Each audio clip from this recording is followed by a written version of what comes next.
Kembali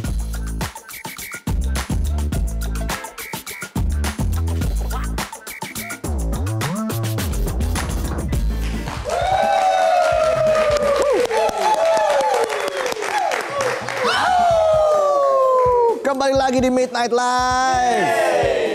Kita ikuti informasi yang berikut ini. Presiden Prabowo Subianto baru saja menyampaikan pidatonya di sidang Majelis Umum PBB di New York, Amerika Serikat. Dan untuk mengetahui informasi selengkapnya kita bergabung dengan jurnalis Metro TV Marcelina Tumundo. Langsung dari New York, Amerika Serikat. Marcel, apa saja yang disampaikan Presiden Prabowo, khususnya poin-poin penting tadi?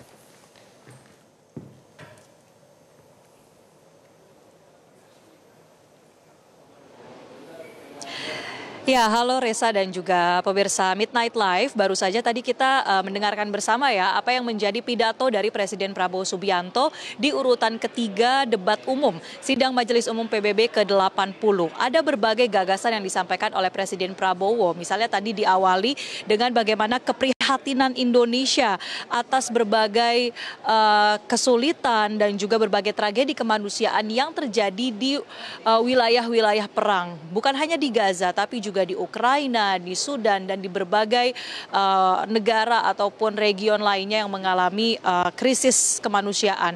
Dan selain itu Presiden Prabowo Subianto ini juga menyebutkan bahwa mengapa hal ini menjadi atau memantik adanya keprihatinan besar dari Indonesia, karena dari pihak Indonesia ini merasakan betul bagaimana perjuangan dari pencapaian kemerdekaan, bagaimana sangat tidak membahagiakannya ketika human rights atau hak asasi manusia ini tidak terpenuhi untuk suatu bangsa. Itu menjadi satu gagasan pembuka yang tadi disampaikan oleh Presiden Prabowo Subianto di hadapan sidang Majelis Umum PBB. Dan selain itu, kalau terkait dengan apa yang menjadi program dari Perserikatan Bangsa-Bangsa, misalnya goals ataupun tujuan pembangunan berkelanjutan SDGs, tadi disampaikan oleh Presiden Prabowo bahwa Presiden melihat ada pencapaian begitu dari pihak Indonesia di berbagai goals atau tujuan dari SDGs ini. Salah satunya adalah untuk menghapus kemiskinan. Seperti kita sering mendengar bahwa Presiden Prabowo Subianto ataupun pemerintah ini kemudian melihat ataupun menyebutkan telah berhasil untuk menghapuskan kemiskinan di Indonesia. Nah, ini menjadi salah satu poin yang tadi juga disampaikan oleh Presiden Prabowo Subianto. Dan selain itu juga berkaitan dengan isu Gaza atau Palestina, Presiden juga menyebut bahwa menekankan komitmen dari Indonesia untuk terus memberikan bantuan, baik itu bantuan pasukan penjaga perdamaian atau peacekeepers, kemudian pasukan, maksud kami bantuan medis, termasuk juga bantuan pangan. Tadi Presiden menyebut bahwa Indonesia telah mencapai swasembada pangan ataupun mengalami surplus beras begitu, sehingga tentunya bantuan pangan seperti beras ini juga bisa dikirimkan untuk masyarakat di Palestina. Dan selain itu Presiden Prabowo Subianto juga menekankan bagaimana Indonesia mendukung adanya reformasi dalam tubuh Perserikatan Bangsa-Bangsa atau PBB sebagai organisasi multilateral. Di mana saat ini isu terkait reformasi PBB ini begitu kencang terdengar di usianya yang ke-80 tahun, mengalami ada berbagai krisis seperti krisis pendanaan atau likuiditas, kemudian juga mendapatkan banyak pertanyaan terkait dengan relevansinya, bagaimana bagi sekelompok pihak kehadiran dari PBB ini diragukan efektivitasnya untuk bisa menghapuskan kekerasan atau juga mengakhiri perang di berbagai wilayah. Nah, ini yang menjadi tantangan tersendiri bagi PBB. Tetapi Presiden Prabowo Subianto menyatakan bahwa PBB harus tetap eksis, harus tetap ada dan juga mendapatkan penguatan begitu, sehingga apa yang menjadi misi bersama terutama di usia PBB yang ke-80 tahun ini itu bisa tercapai dan mendapatkan dukungan dari Indonesia. Memang tadi kalau dari tempat kami menyaksikan pidato Presiden Prabowo Subianto, ini kami juga bisa melihat respons langsung dari para peserta sidang atau dari kepala negara-negara lain. Beberapa tadi kami melihat ada yang menyaksikan Presiden Prabowo Subianto, misalnya adalah dari Perdana Menteri Australia Anthony Albanese, kemudian juga dari Wakil Tetap Palestina untuk PBB, ia menyaksikan dan juga bahkan memberikan respons berupa tepuk tangan ketika Presiden menyampaikan poin-poinnya, misalnya soal desakan Indonesia untuk mengakhiri perang di berbagai wilayah. Jadi kalau terkait dengan apa yang selanjutnya nanti menjadi respons dari dunia, tentu kita akan nantikan pernyataan-pernyataan secara resmi, terutama dalam beberapa waktu ke depan mungkin juga akan ada pertemuan bilateral, pertemuan multilateral lainnya, yang mana Indonesia juga turut menjadi salah satu pesertanya.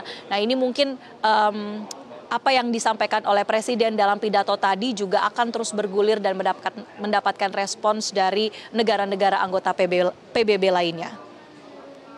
Seperti itu, Reza.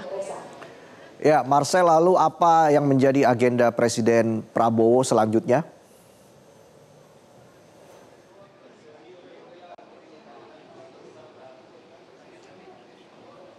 Kalau untuk hari ini setelah mengikuti debat umum, Presiden dijadwalkan ini akan menghadiri penandatanganan nota kesepahaman atau MOU.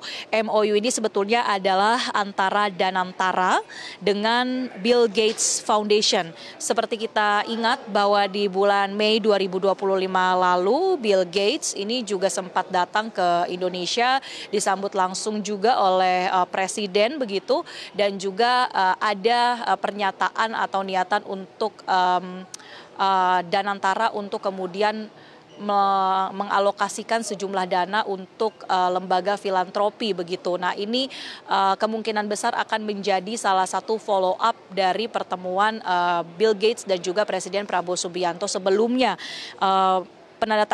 Penandatanganan MOU ini rencananya akan digelar sekitar pukul 13 waktu New York.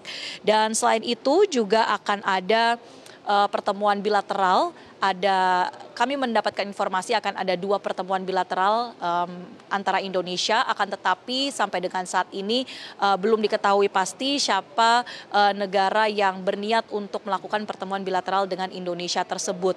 Dan satu lagi, Reza serta pemirsa, ada satu pertemuan yang juga informasinya ini sudah berembus di kalangan wartawan Indonesia, bahwa Presiden Donald Trump ini akan turut mengundang negara-negara dengan penduduk mayoritas Muslim, termasuk Indonesia, untuk melakukan pertemuan multilateral. Artinya kalau kemudian hal tersebut ini direspon oleh Indonesia, maka Presiden Prabowo Subianto juga kemungkinan akan turut menghadirinya.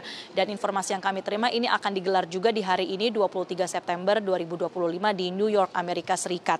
Selain itu, untuk beberapa hari ke depan, High Level Week atau pekan pertemuan tingkat tinggi di sidang Majelis Umum PBB ini juga masih akan terus bergulir.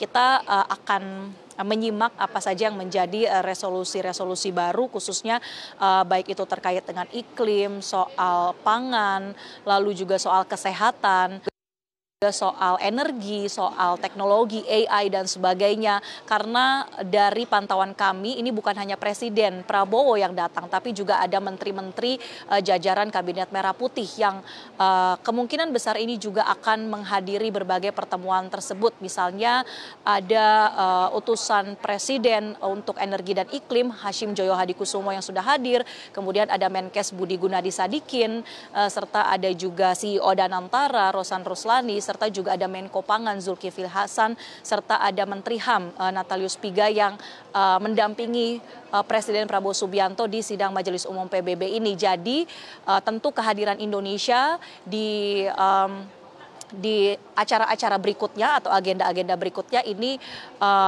cukup relevan begitu, dan diharapkan bisa menyampaikan atau memberikan ide-ide untuk memperkuat posisi Indonesia begitu di kancah internasional, terutama di panggung PBB. Demikian, Reza.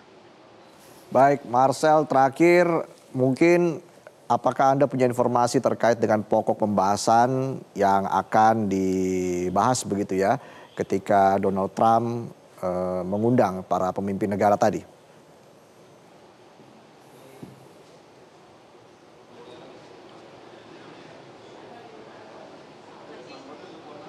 Ya, soal informasi apa yang akan menjadi pembahasan dalam pertemuan multilateral Donald Trump atau Amerika Serikat dengan para pemimpin negara berpenduduk mayoritas Muslim, ini memang kami belum mendapatkan apa yang jadi pokok-pokok pembahasan.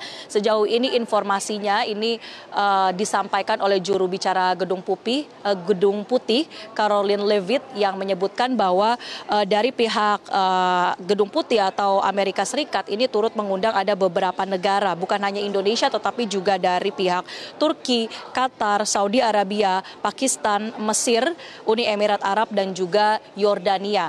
Nah, kalau mungkin kita bisa menangkap pesan tersirat begitu dari pidato Presiden AS Donald Trump tadi, ia memang menyebutkan bahwa beberapa waktu sebelumnya ini Donald Trump sempat terbang atau melakukan pertemuan di negara-negara Teluk atau di Timur Tengah begitu, dan selain itu juga Trump menyebutkan bahwa ia menghargai friendship atau persahabatan antara Amerika Serikat dengan negara-negara Arab. Dan selain itu dalam pidato Trump tadi juga ia menyebutkan bahwa dalam beberapa bulan terakhir ini dia sudah Amerika Serikat sudah melakukan berbagai perundingan terkait dengan tarif impor atau tarif resiprokal yang sebelumnya ditetapkan oleh Trump. Dan memang secara spesifik Trump menyebutkan negosiasi terkait tarif itu sudah dilakukan bersama dengan Indonesia, Malaysia, Filipina, Jepang, Korea Selatan, dan juga berbagai negara-negara di Asia maupun Asia Tenggara.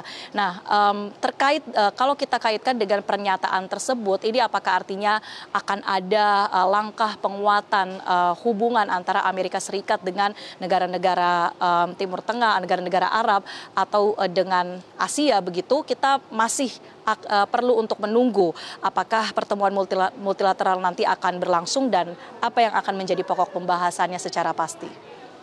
Demikian, Reza. Baik, terima kasih Marcelina Tumundo atas laporan Anda. Selamat bertugas kembali. Dan Midnight Live akan kembali dengan sejumlah informasi lain, jadi tetaplah di Midnight Live.